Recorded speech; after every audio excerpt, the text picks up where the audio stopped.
So this right here is Jesus Calling. This is a 365-day devotional, and I am proud to say I actually just finished my entire devotion on this entire book. Now, I will say I'm going to read you guys a little devotion out of here, but the thing is that I don't know if it's just for myself, but every time I read this every single morning, probably like a little 5-minute read, they always relate to my current life. So I will say today is February 7th. So we're going to read February 7th.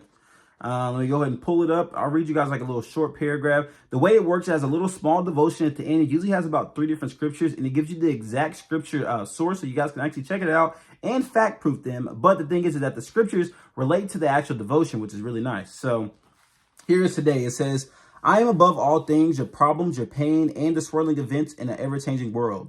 When you behold my face, you rise to above circumstances and rest with me in heavenly realms.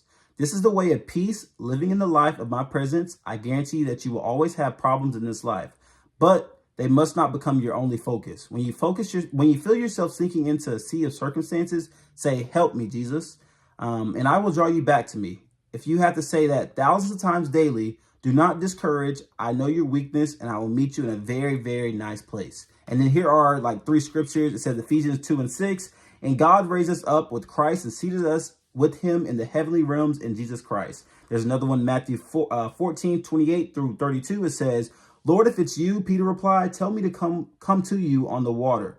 Come, he said. Then Peter got down out of the boat, walked on the water, and came toward Jesus. But when he saw the wind, he was afraid and beginning to sink, cried out, Lord, save me. Immediately, Jesus reached out with his hand and caught them. You are of little faith, he said. Why did you doubt? And when they climbed into the boat, the wind died down. And then here's the last one, Isaiah 42:3. It says, a brushel reed he had not break, and a smoldering wick he will not sniff out. In faithfulness, he will bring forth justice. So you guys can see that is literally just like I have all my notes in here that just fell out. But it's just like 365-day devotional. It's pretty quick and easy. I love to do it right whenever I start my day, right whenever I get out the bed. If you guys are interested, definitely check this thing out. It is worth the price. So I'm telling you, this thing it's booked all the way from January 1st all the way to December 31st. You guys are going to need this thing, and it definitely keeps you track and helps you keep accountable. Check it out.